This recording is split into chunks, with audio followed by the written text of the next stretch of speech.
Hey everybody, Dylan from Noble Records coming at you with another video. I hadn't done a heavy rotation in a long time. I kind of teased on my last one that I was going to do a Grail edition, and I always have stuff coming in the mail, stuff I'm waiting on. I'm like, all right, I get this one more in the mail, and then I'll do it. And then now I've got a stack of like 20, 25 that I need to show on that one that are like super heavy hitters.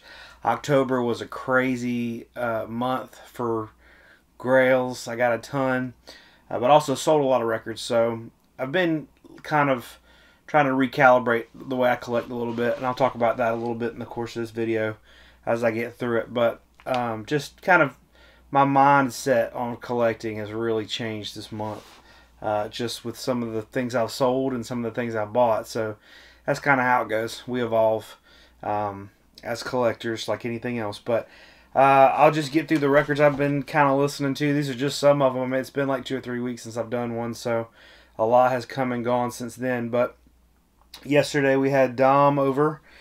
Dom and his wife Natalie, really sweet people. They came over to our house yesterday afternoon and had lunch, and he's actually the only person that has been in my record room other than me and my wife and kids. He's the only person that's been in here. So he helped me pack when we moved. He helped me move all the stuff up here. But really good friend of mine. But he kind of went through and was looking for a record to spin because he wanted to hear my system and everything. And he picked this one. This is a Soul Impressions, Janko Nilovic, something like that. This is a library record. I think I've mentioned this a couple times before, but I brought this in the shop when I found it, and he loved it. It's still on the turntable over there. But library records, if you don't know what they are, they're really interesting. Basically, studio music that they used for commercials and TV and stuff like that.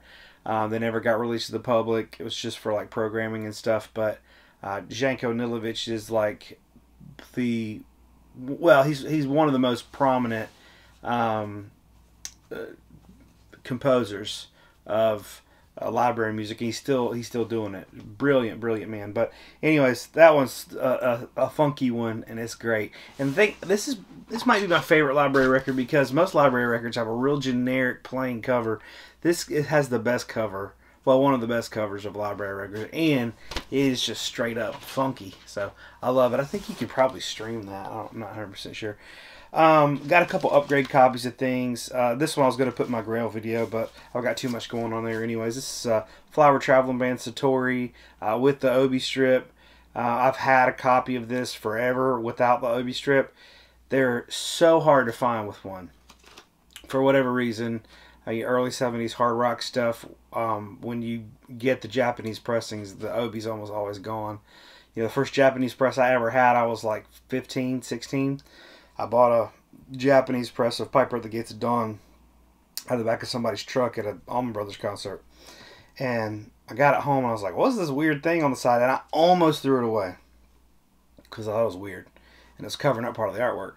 Then I was like, I'll just tuck it in the jacket. So I tucked it in the jacket, and then I actually still have that record in this collection somewhere.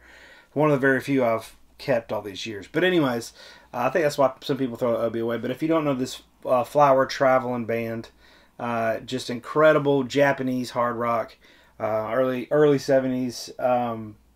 This is a fantastic, phenomenal record. If you like Black Sabbath, you will love this record.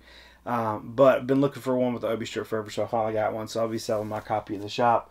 Coming up probably Black Friday, we're going to be doing an event, so I'll probably put it in at that point in time. But I had a lady in the shop the other day, and she was like, what kind of music do you collect? It's the first time she's in the shop, and I was like, oh, I like weird stuff. And so she's like, you know, play something that, you know, you collect that I might not know about. And that, I just gotten that and I put it on, and she was like, what is this? I want it. This is crazy. Anyways, another one I've got is this Rush debut. This is in the shrink, near mint condition. It's beautiful. I did that video a few videos ago about like records that are like basically common records that are worth a lot of money. And I talked about this one on the Moon Records. You know, it's got like more of a red font, and then it's obviously on the Moon label. But I've had several people reach out to me and say, hey, I'd like to sell you my Rush you know, debut on Moon Records, and I'd like to get $2,000 or whatever for it. I'm like, I love this record. It's phenomenal. I've been looking for a really clean copy, and like original clean copies are tough to find. So this is what this is for me. But if I found a Moon one, I'd have to find it in the wild. I'm not going to pay that type of money for it. I'm just not. So, anyways, it's kind of funny. A bunch of people have reached out and be like, "Hey, I've got one. I'll sell it to you for $1,500 or $2,000." I'm like, to me, I don't care enough for that particular record. I don't care enough. Another one. Let me see here. Another one is this December's Children. It's on the Mainstream white label promo. Really good psych rock, really good guitar solos. This is one I've been after. You know, when I first started collecting psych, I had a list, and this was on there. There's a lot of mainstream stuff on the lists, and I've got a few in this stack that I had on that list, and I just kind of forgot about over the years, and I was able to pick up. So it's like a never-ending thing.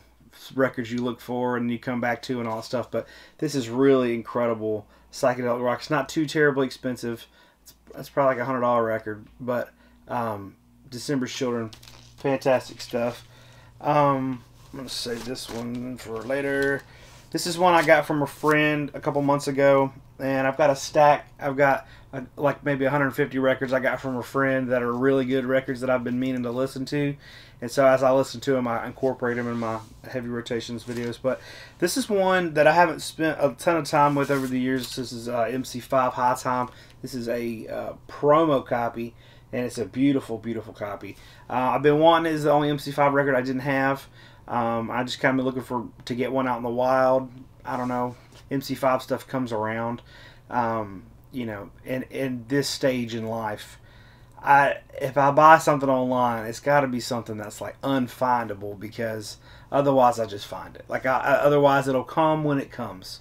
You know what I mean? So if it's something that's like once in a lifetime, super rare, I got to get it online. I will, but you know, most of the time I want to find it in person if it's something, you know, like this. But really, I mean, this is along the same lines as their other stuff. Really, I actually like this. This is my second favorite. I will say that. This is a great Mc5 effort. Really good. If you know Mc5, kick out the jams. This is a second to that. I think. Very, very good record, and it's got 2 promo stickers, so you know it's good. This is one I've not been looking for because I didn't know it existed. This is Aerosmith Big Ones. This is an original Brazilian press, and this came out in like the mid 90s, 94. So I did not even know this was on vinyl. I never looked for it, you know. But growing up, I had the CD, and I listened to it all the time. And I don't talk about Aerosmith much, but probably the best live show I've ever seen is Aerosmith. But yeah, I always had the CD. I thought it was the coolest thing, and you know, it's a greatest hits. I don't usually have greatest hits albums, but you know, I've got a couple, like the Eagles' greatest hits. I've got because I loved it growing up and I listened to it. We're gonna talk about the Eagles if I have time, but really good comp. Stoked to have it on vinyl, just because it's one of those when you hear the track listing, the next track comes on in your head because you just heard it so many times. So this, I've been looking for this for a while, and this is a reissue, but it'll have to do for now. I just wanted to hear it. As far as I know, you can't even hear it anywhere online. This is Del Jones' Positive Vibes. Court is closed. So you've probably heard me talk about this. This is Del Jones' Positive Vibes. I've had this for a while. This is a freaking fantastic kind of far out funk record. It's got some Afrobeat rhythms. It's a little bit psychedelic. It is amazing. Del Jones' Positive Vibes. This is awesome. I've had a couple of these originals. This is an original. Super tough to find. But they also did like a more psychedelic version, which this is the same. It's the same songs and everything, but it's a little bit more psychedelic, more guitar driven. I mean, you see on the back they're playing guitars and psyching it up. So this is a really good, well done reissue, and it popped up on eBay for super cheap, and I was like, heck yeah, because I just want to hear it. You know what I mean? And so was thrilled to get that. Holding out. Would love to get an original someday, but the originals of these are harder to find than those. Somebody brought this in the shop the other day. Really nice guy. He said he thought I might want it for my collection, and he's right. Judy Seal. This is a white label promo. Judy Seal, the first artist ever signed to Asylum Records. Little known fact. But really amazing female singer-songwriter. I've talked about her a bunch, but she is one of my absolute favorites, up there with, Joni Mitchell, Karen Dalton stuff. Joni Mitchell. Judy Seal is incredible. I like to mention her every once in a while when I can fit it in, because I get new subscribers and new followers, and they might not have heard of her. Judy Seal, Sill, is just an incredible songwriter. She died tragically young. Very, very good stuff. This is another one. Lee Morgan Cornbread. It's an original press. A friend of mine, Corey, who watches this channel, I think, sometimes. He brought some jazz stuff in. This is one that I've kind of been after for a while, and he's been selling off some of his jazz stuff. So, love Lee Morgan. Love this record, Cornbread. It's great. I recently sold. I had a Tone Poet of it, and I sold it because it was like some of the Tone Poets are getting expensive. So if it's if I can make some money and buy something else I really want, then I will. So like some of the one of the Grant Green, the Nigeria Grant Green, those are going for $100. I just sold them for $100 on Discogs, and then the Cornbread's I think like 60 or 75 or something. So I just sold that on Discogs and bought something else. But this is another cool one, Mops. This is a Japanese press. I got this from a buddy of mine. Mops is a really good Japanese band, psychedelic rock / pop. Some of their records are like thousands of dollars. This one's a little cheaper, but really good Japanese psych pop type stuff. But it's called Mops. Rain is the name of the album. So this is one that's I don't like to talk about records I don't know much about, but I'm going to. A guy comes to the shop all the time. Really nice kid, younger guy. I don't know, he's in his early 20s probably. But he brought this record. The name of the band is Number Girl, and the name of the album is School Girl Bye Bye. But this is a Japanese rock band. And he was like, listen to this before you sell it. You'll probably like it. And I do. So I'm hanging on to it for now because it's kind of hard to find.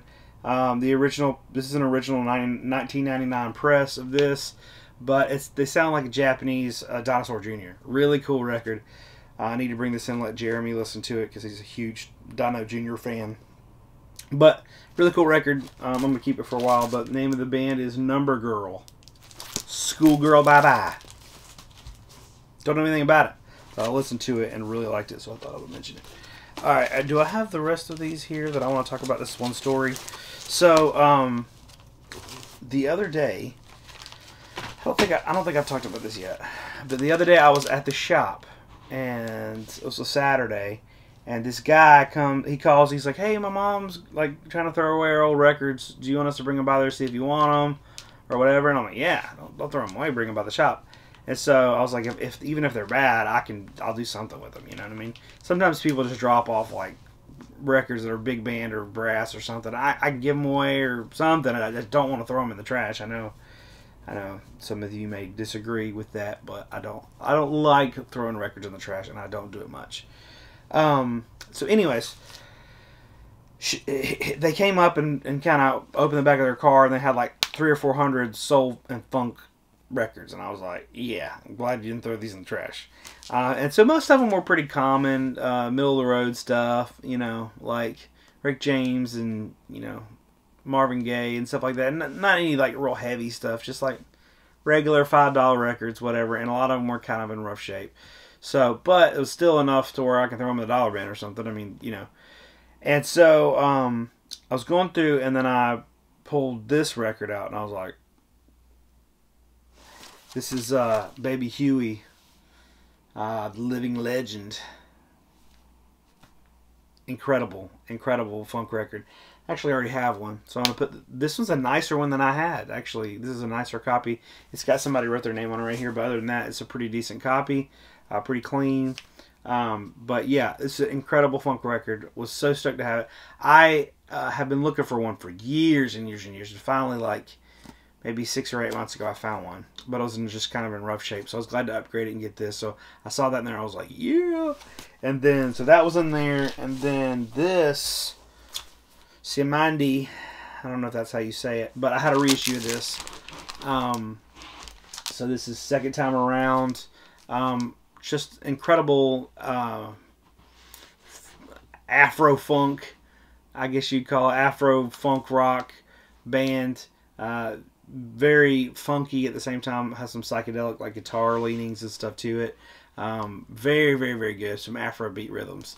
So love them. Their first record is probably my favorite, and then this one's killer too. But the originals are just kind of tough fun. This is like probably a $50 or $60 record. Nothing crazy, but still, you know, still good to find and tough to find in good shape. This one was the one I was probably most excited about because I've been looking for it and didn't have it. This is Soul, Can You Feel It? Incredible, incredible album. This is their second record. They had another one that they did like, it was a little bit more jazzy. This is a little more funky.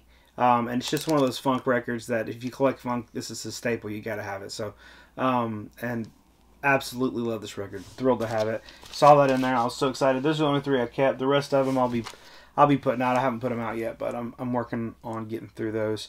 I've got a lot of records I need to price to get out. It's like 6 a.m. here. That's why I'm looking very tired in my eyes. This is another one. Just recently got this. This is Campo Di Marte. This is a Italian prog. Really good. It has, I mean, this is an Argentinian press, so like the Argentinian presses are worth a lot less. But like the Italian pressings are worth like $500 or something. These are not as expensive, but this is an original Argentinian press, and it's a good record. It's got a couple like early on in the album. It's got some hard rocking numbers, and then like it has some more fluty, folky stuff in it. A little bit more than I really like. I will tolerate some of it, but I don't like a lot of it. I don't like it to be the majority of the record. So but it's good though. It's a good record. I like it. I'm glad to have it. One that I wanted to do a little hot take about is this Bruce Springsteen, Nebraska. Now, I posted on Instagram. I was listening to this the other night. Every time I listen to it, I'm like, man, this is better than I remembered. It grows on me every time. Probably 5 or 6 years ago.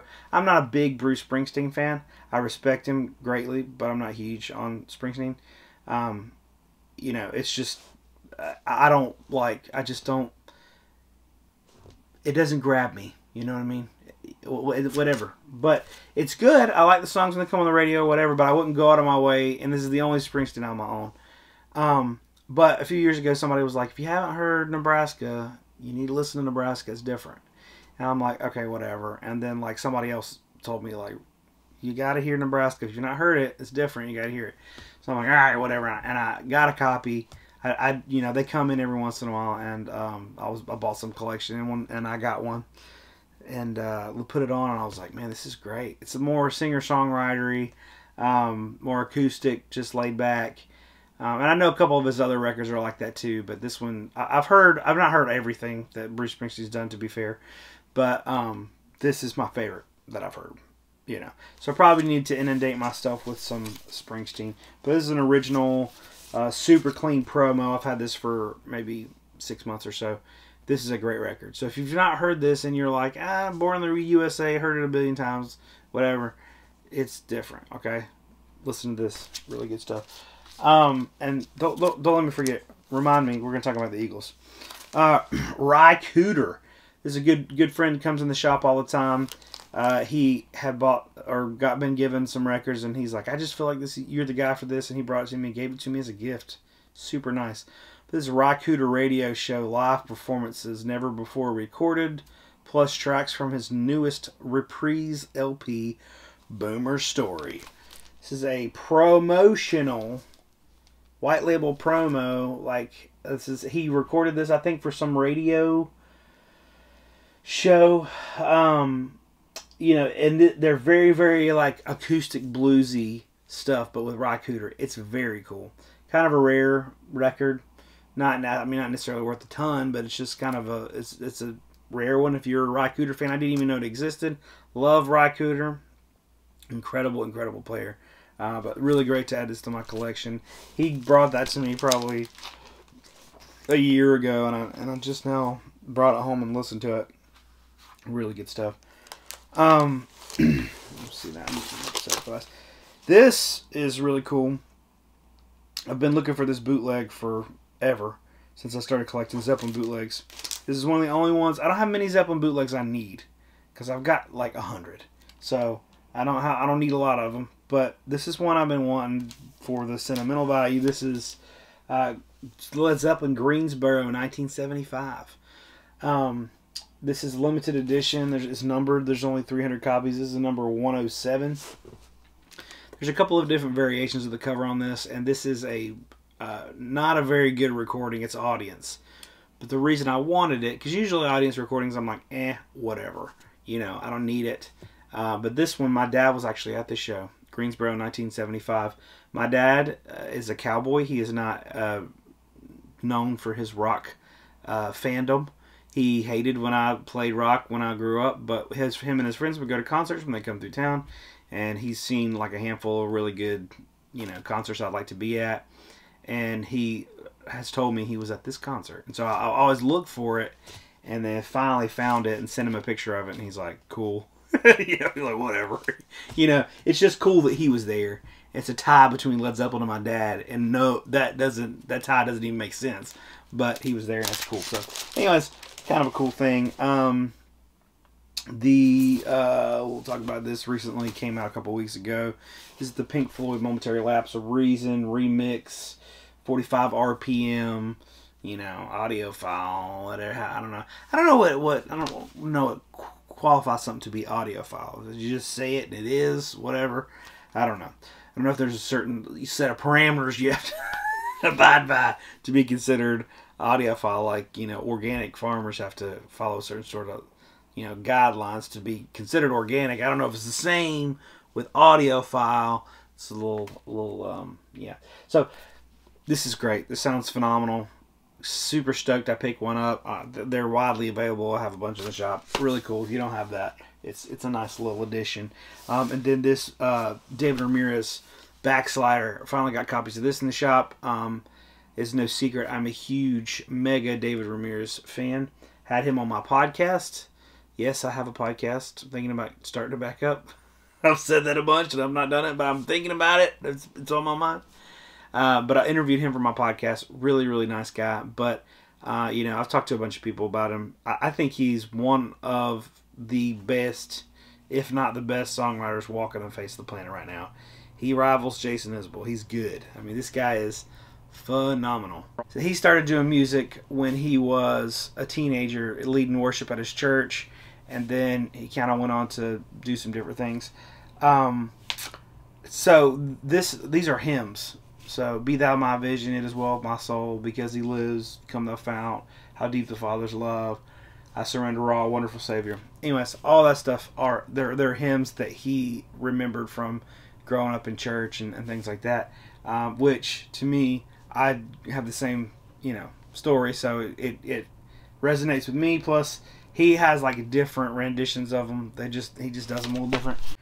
Recently, been wanting these bad boys, and I have not been able to get my hands on them because they're just weird from the distributor. But they're the Eagles Ultra Disc Orange Dips.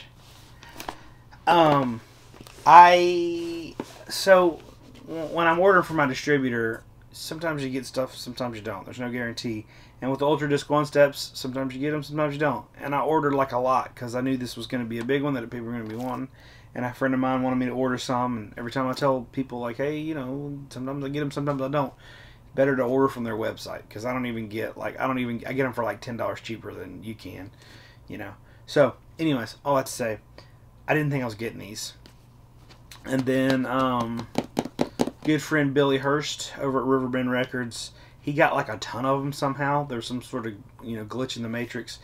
And they kind of called him. They're like, do you want all these? And before they shipped him, and he's like, send a couple over to Dylan at Noble Records, And so got these, super stoked about it. But all that to say, the Eagles, I posted about this the other night, and a bunch of people were like, I hate the Eagles.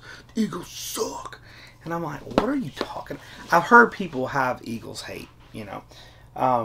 But it's something I don't really understand. And then, you know, a lot of people said it was because the dude on The Big Lebowski, which I haven't seen that in a long time. I guess I need to go back and watch it.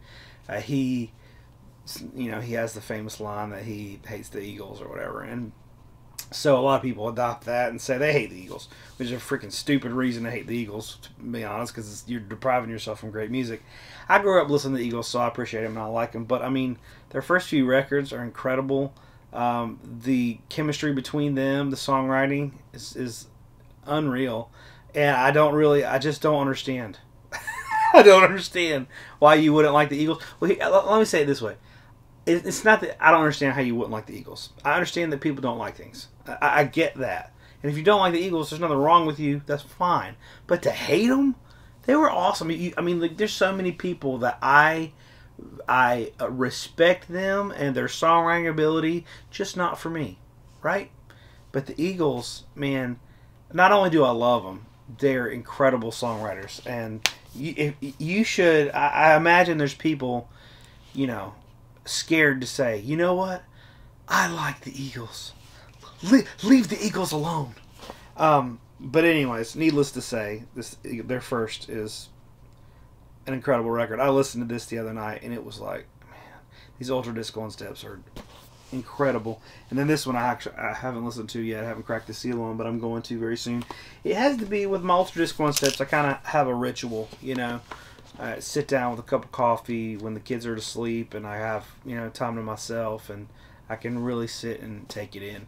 It's just such a more intentional experience because you have to really, you can't be doing anything else. When you listen to one of these, you have to really listen to the depth of these recordings, and they're incredible. But so that's my little take on the Eagles. I think that, you know, I had some people send me messages, and they're like, it's ridiculous for you to think that people should like the Eagles. Not what I said. Just don't understand you hating them. What do they ever do to you? But as people say, I've just outgrown them. Like, okay, pull your head out. You know, you've not outgrown them. You think you've outgrown. You've outgrown good music. Like, I've never outgrown Led Zeppelin or the Grateful Dead or the Beatles. It's for you to say you've outgrown. It's such a pretentious thing that I hate that so much. I've outgrown the Eagles. Now I'm listening to more sophisticated stuff like, you know, grow up, you know. I hate that when the like gatekeeper elitist people were like, oh, the Eagles? Yeah, I've heard of them. Or, oh, Fleetwood Mac rumors. That's lame because I've heard it a million times. It doesn't matter how many times you've heard it. It doesn't like negate the fact that it's awesome. All that to say, now that we're at the end of the video, and I feel like I have a couple more minutes, I have been getting a little annoyed. Gosh, I'm really on a rant today. I'm getting a little bit annoyed with the whole rare record game. I know it's the pot calling the kettle black and all that, but you know, I do get entranced by rare records. But more than that, I think that there's a, you know, culture around rare records to where I've got this and you don't, and I don't ever mean to be that. If I've come across that way, I'm sure that you might have taken it that way, and I'm very, very sorry if I've ever come across that way because I don't mean to do that. Sometimes I show records I'm excited about getting because they're rare and I've been looking for them and I found them and blah blah blah. But lately I've just been like talking to a lot of different people that have, you know, they've been trying to sell rare records and stuff like that, and they think because I have a YouTube channel that I have $1 million for rare records and that I will pay unreasonable amounts. Here's the thing about me. I will buy a rare record and I will pay money for it, but I will not pay more than it's worth. I cannot do that. As such, against my character, for me to buy a rare record, I have to be able to, if I bought it and something happened tragic tomorrow and I need my money back, I need to be able to make a little money. So, like if there's a $500 record, I'm okay with spending $400, $450 on it if I can sell it tomorrow for $500. I'm not going to pay more, and sometimes I'll pay what it's worth, but it depends on how much I like it. I might not pay as much as it's worth. It depends. But all that to say, if I think it's going to go up in value, you know, or not. But it's all, you know, it gets to the point to where, I was talking to somebody about this at the shop yesterday, or the other day. But records become currency at some point, which kind of changes the way that we view them. And so I've just been wrestling with that in my own collection and thinking, and try not to buy rare records because they're rare, but trying to buy rare records that I like. And then also trying to listen. I've been listening to a lot more common stuff. Like, I've just been kind of appreciating some of the really good music that I have that I've listened to over the years that maybe, you know, who cares what it's worth? It's good stuff. I've been listening to some podcasts just about classic rock and stuff like that, and you can go down the rabbit hole your whole life and find all the rare records you want. But you know, a lot of the really good records are hiding in plain sight, and you can just go to a record store and buy, you know, 10 Years After or Jeff Beck or something that's like, you know, Fleetwood Mac Rumors. I've been listening to that lately. I've not given it the time it deserves the past few years, and so like to really sit and listen to it, it's just great songwriting is great songwriting, and you know, all that to say, you don't have to buy the rarest records to listen to the best music. A lot of the best music isn't rare and it's not expensive. Listen to the Eagles. The Eagles are great. Give them a shot. I imagine there are people that have always heard, "Oh, I hate the Beatles," or "I hate the Eagles," and so they've stayed away from them, you know. And then like a lot of people are pretentious and they're like, "Oh, the Beatles! I hate the Beatles." Like, nobody hates the Beatles. Come on. Anyways, this has been going on too long. I need to shut this off. But thank y'all for watching my heavy rotations video. My next one will be the Grails, which I realize I just talked smack about Grails, but the next one will be the Grails. So, anyways, y'all have a good one. Thanks for listening.